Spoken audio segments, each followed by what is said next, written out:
হয়ে গিয়েছে চট্টগ্রাম বিশ্ববিদ্যালয়ে ছাত্রদের সাথে সেখানকার গ্রামবাসী অর্থাৎ জোবরা গ্রাম, আপনারা জানেন চট্টগ্রাম বিশ্ববিদ্যালয়টি জোবরা গ্রামে অবস্থিত।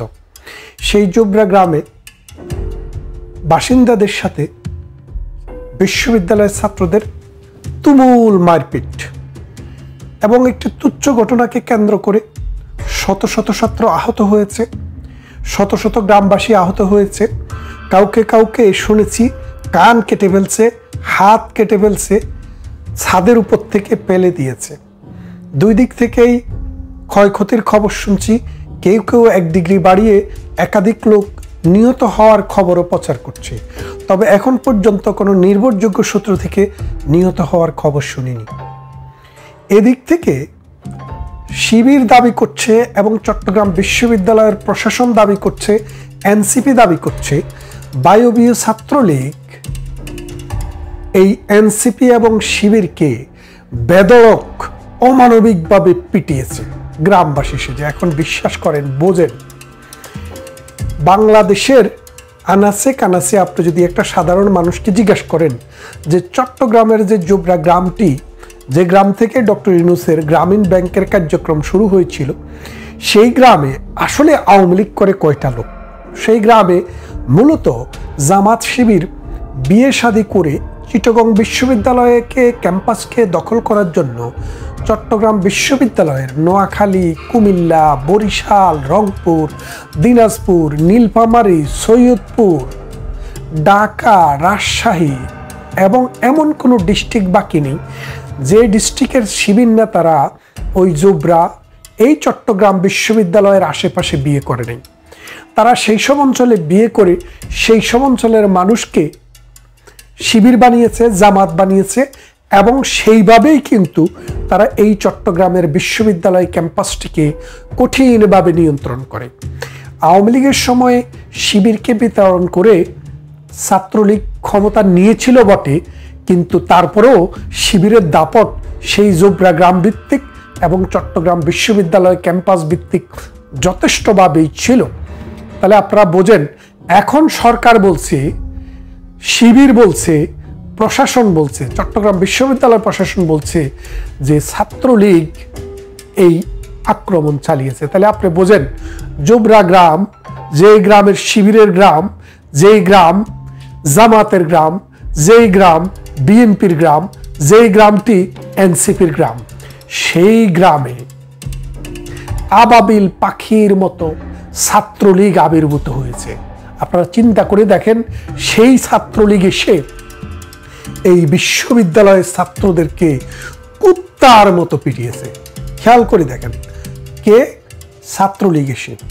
তা এখন আপনারা যারা বাংলাদেশে বসবাস করেন, আপনারা যারা দেশে বিদেশের খবর রাখেন, সত্যিকারের খবরটা রাখেন, তারা জানেন ছাত্রলীগের প্রতিদিন এক বা একাধিক নেতা বা কর্মীকে এই এনসিপি এবং শিবিরের মব নির্বিচারে হত্যা করছে, যাদের মৃত্যুর পর একটা বিচার চাওয়ার ব্যবস্থা পর্যন্ত নেই। গতকালও আপনারা দেখেছেন বরিশালে একটি ছেলে অসুস্থ পিতাকে দেখতে এসে লাশ হয়ে পড়েছিল বাড়ির রাস্তার পাশে। আজকেও দেখেছেন একজন সাংবাদিক বাংলাদেশে তার মৃত লাশ পেয়েছে ব্রিজের নিচে। তাহলে আপনি বোঝেন, এই বাংলাদেশটাকে শিবির, জামাত ইসলামী, এনসিপি এবং বিএনপি মিলিয়ে কোথায় নিয়ে গেছে। আপনি দেখেন, 2 দিন আগে একটি ঘটনা হলো, বাংলাদেশের সমস্ত মানুষ দেখেছে যে পুলিশ এবং আর্মি, বিশেষ করে আর্মি, ইউনূসের বাহিনীর একটি অংশ এই নুরুকে, বিকাশ নুরুকে কুত্তার মতো পিটিয়েছে। পিটিয়ে হাড়গোড় ভেঙে দিয়েছে, নাক ভেঙে দিয়েছে, বুক ভেঙে দিয়েছে, মাথার ভেতরে পানি ঢুকিয়ে দিয়েছে। আর সরকার বলছে এটা আওয়ামী লীগের এবং জাতীয় পার্টির কারবার। জয় বাংলা বলে মিছিল নিয়ে এসে নাকি নুরুর উপরে হামলা চালিয়েছে। অথচ নির্লজ্জ এই মিথ্যার আড়ালে সেনাবাহিনী নিজেও স্বীকার করেছে, আইএসপিআর দিয়ে কি বলেছে যে এই হত্যাকাণ্ড, এই যে মানে এই যে ঘটনাটি আর্মিরা বল প্রয়োগ করতে বাধ্য হয়েছে। তাহলে দেখেন ঠিক একইভাবে গ্রামবাসী এই এনসিপি এবং শিবির যে বার বেড়েছে, যেখানে সেখানে গন্ডগোল করছে। আপনারা দেখেন আজকে ময়মনসিংহ কৃষি বিশ্ববিদ্যালয়ে 200 জনের মতো শিক্ষককে ঘন্টার পর ঘন্টা অবরুদ্ধ করে রেখেছে। পরে নাকি শুনেছি বহিরাগতরা এসে, মানে আরেক গ্রুপ এসে তাদেরকে পিটিয়ে সেখান থেকে টিচারদেরকে মুক্ত করেছে। তারপর টিচাররা সেই বিশ্ববিদ্যালয়টি অনির্দিষ্টকালের জন্য বন্ধ ঘোষণা করেছে। এখন আমি চিটাগং বিশ্ববিদ্যালয়ের একজন ছাত্র। 2 নম্বর গেট বলে যে জায়গাটি খ্যাত, যেটি জোবরা গ্রামের একদম প্রবেশ পথ, সেই জোবরা গ্রামের এই 2 নম্বর গেটেই হচ্ছে ল ফ্যাকাল্টি। আমি সেই ল ফ্যাকাল্টিতে অনার্স এবং মাস্টার্স কমপ্লিট করেছি।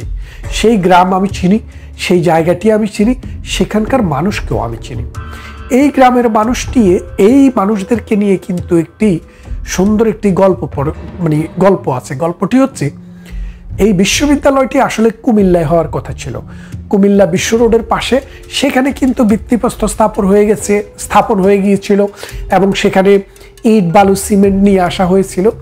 তো চিটাগংয়ের ওই রাজাকার সাকা চৌধুরীর বাপ, বড় রাজাকার ফকা চৌধুরী, সে স্পিকার ছিল এই তখনকার সংসদের।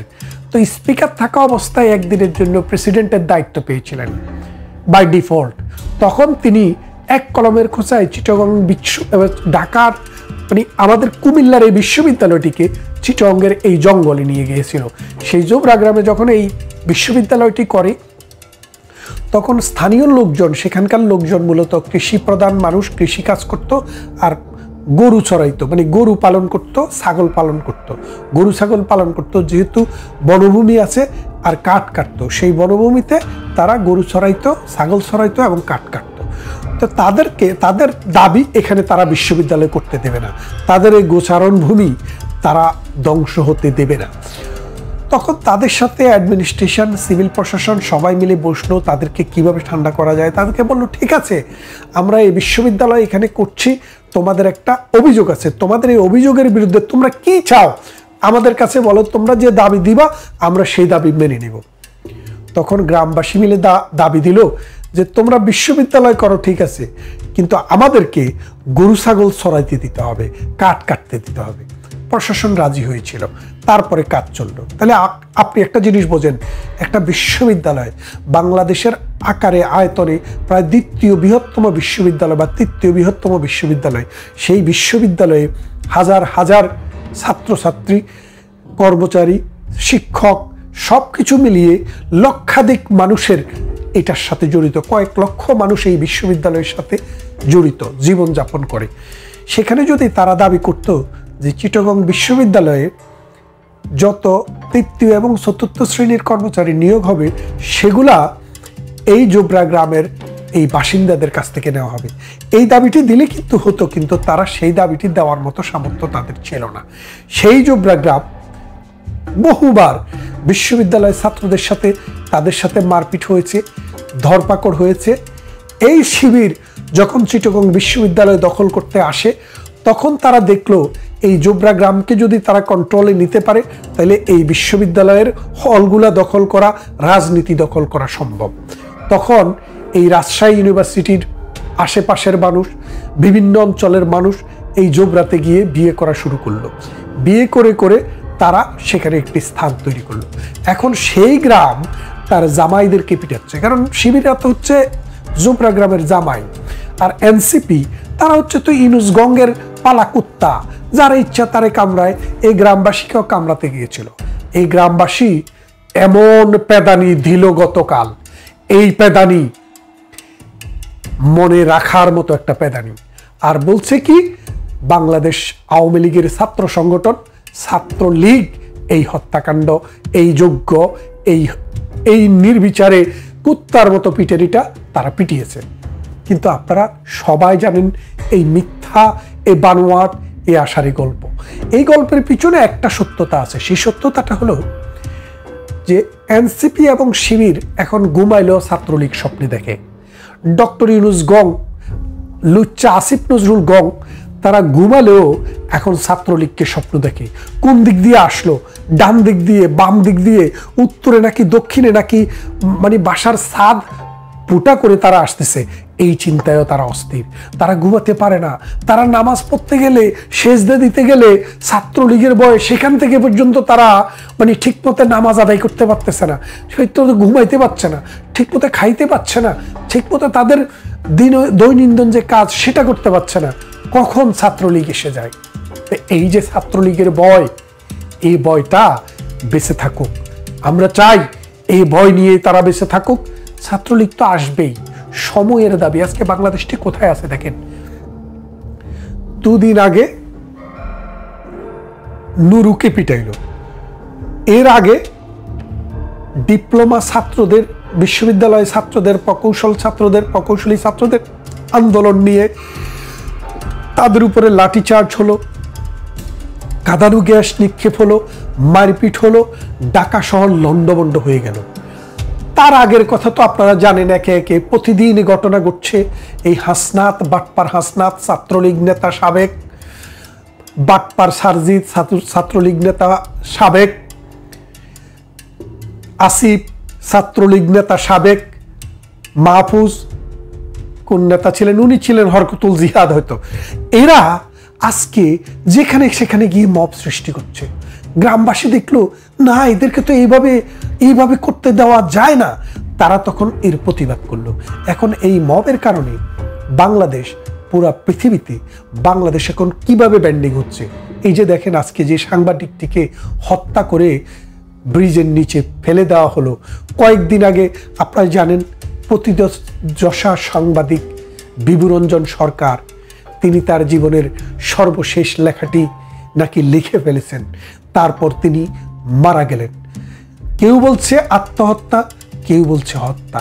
হত্যা হোক আর আত্মহত্যা হোক, সাংবাদিক তার লেখায় যে ক্ষোভের কথা বলেছেন সেটা যদি আপনারা পড়ে থাকেন, আপনারা বুঝবেন বাংলাদেশে একজন সাংবাদিক কেমন বিভৎস জীবন যাপন করছে। সাংবাদিক পান্না, মঞ্জুরুল আলম পান্না, তিনি মুক্তিযোদ্ধাদের সমাবেশে, মুক্তিযোদ্ধাদের ঘরোয়া আলোচনায় গিয়েছিলেন, তাকে অ্যারেস্ট করা হয়েছে, হাত করা পরিয়ে তাকে পুলিশ নিয়ে গেছে, তাকে সন্ত্রাস দমন আইনে মামলা দেওয়া হয়েছে। আপনারা জানেন, শুধু এই সাংবাদিক নয়, কথা বলতেন কলিমুল্লাহ খান, তিনি সরকারের বিরুদ্ধে কথা বলেছেন, তাকেও নানানভাবে মবের হুমকি দেওয়া হয়েছে এবং শেষ পর্যন্ত তাকে জেলে পুরে দেওয়া হয়েছে। মাসুদ কামাল এবং আনিস আলমগীর এই দুইজন কথা বলেন, তাদের বিরুদ্ধে কি পরিমাণে বিষদগার চলছে জামাত, শিবির এবং এনসিপিরা করছে, আপনারা যদি একটু মিডিয়াতে দেখে থাকেন বুঝবেন। আনিস আলমগীর সাহেব তিনিও খুব রিস্কের মধ্যে আছেন, যেই কোনো সময়ে আনিস আলমগীরও গ্রেপ্তার হয়ে যেতে পারেন, কারণ তাকে মৃত্যুর হুমকি দেওয়া হয়েছে, আমরা শুনেছি, তাকে মবের হুমকি দেওয়া হয়েছে। তারপরে আপনারা দেখেছেন বিএনপি নেতা ফজলুর রহমান, তাকেও এই নিচে গিয়ে, তার বাসার নিচে গিয়ে মব সৃষ্টি করে তাকে হত্যা করতে পারেনি পুলিশ আর্মির কারণে। গতকালও যখন এই ছাত্রদেরকে গ্রামবাসীরা পিটায়, তখন তারা পুলিশ আর্মির সাহায্য চেয়েছিল, কিন্তু পুলিশ আর্মি আসেনি। কেন আসেনি? কারণ আপনি জানেন যে এই পুলিশ আর্মিকে নিয়মিতভাবে গালিগালাজ করছে এই ছাত্ররা। এই ছাত্ররা পুলিশ আর্মিকে যেইভাবে বিষদগার করছে, কিন্তু শেষ পর্যন্ত পুলিশ আর্মি গিয়েই এই শুয়োরদের জান বাঁচাতে হয়। আপনারা দেখেছেন গোপালগঞ্জে তারা আর্মির গাড়িতে করে কিভাবে ল্যাজ গুটিয়ে পালিয়েছে। সেদিন যদি আর্মি না থাকতো, তাহলে এই মধুমতির জলে এই সমস্ত শুয়োরদেরকে সলিল সমাধি করে দিত মধুমতির তীরের মানুষেরা। এতভাবে এই আর্মি, এই পুলিশ তাদের জীবন বাঁচাচ্ছে, তারপরেও এই নিমক হারামের বাচ্চারা আর্মি পুলিশ নিয়েই কিন্তু যত সব বিষদগার করে। তারপরে আমি যে কথাগুলো বলছিলাম, যে সাংবাদিক, কবি, লেখক, বুদ্ধিজীবী, সাহিত্যিক, মুক্তিযোদ্ধা কেউই আর এই বাংলাদেশে নিরাপদ নয়। এই বাংলাদেশ একটি মৃত্যু উপত্যকা। এই বাংলাদেশ এমন একটি জনপদে পরিণত হয়েছে, যেই জনপদ পৃথিবীর কোনো সভ্য দেশে এইরকমভাবে এক্সপেকটেশন মানুষ করে না। এখানে প্রতিদিন মানুষ পড়ছে, প্রতিদিন মানুষকে হত্যা করা হচ্ছে, প্রতিদিন নারীকে দর্শন করা হচ্ছে, প্রতিদিন মানুষের ঘরবাড়ি লুট করা হচ্ছে, প্রতিদিন মানুষকে অমানবিকভাবে দেশান্তরিত করা হচ্ছে। এই অন্যায়, এই অত্যাচার, এই নির্যাতন, এই নিপীড়ন যদি শেষ করতে হয়, মুক্তিযুদ্ধের সপক্ষের অসাম্প্রদায়িক যে শক্তি, এই শক্তিকে কিন্তু এক হতেই হবে। তা না হলে এই বাংলাদেশ, এই 53 বছরের সুজলা সুফলা শস্য শ্যামলা এই নদীমাতৃক বাংলাদেশ, পদ্মা, মেঘনা, যমুনা, আত্রাই, গোদাবরা, কৃষ্ণা